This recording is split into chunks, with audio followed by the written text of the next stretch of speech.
ఈ క్వశ్చన్ చూడండి 1 plus tan square a by 1 plus cot square a equal to what? 1 plus tan square a. 1 plus tan square a అంటే మనకు we know that secant square a minus tan square a equals to 1. Secant square a minus tan square a equals to 1. Minus tan square a.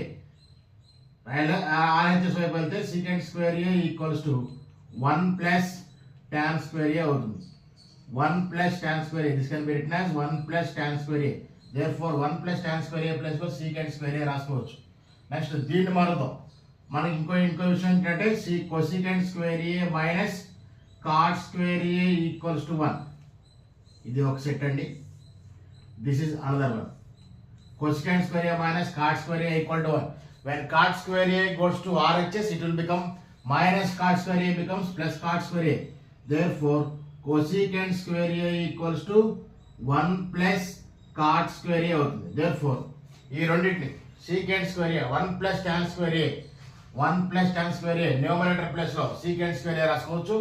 1 plus cot square a 1 plus cot square a plus లో cosecant square a రాసుకోవచ్చు. Therefore this can be written as secant square a by cosecant square a. secant అంటే cos కి reverse, cosecant అంటే sin కి reverse. 1 by cosecant square a అంటే మన దీన్ని మళ్ళీ రీఅరేంజ్ చేద్దాం చూడండి. secant square a ఇంటూ దీన్ని 1 by cosecant square a రాసుకోవచ్చు. secant square a అంటే again 1 by cos square a రాసుకోవచ్చు. దీన్ని 1 by cosecant square a అంటే sin square a రాసుకోవచ్చు.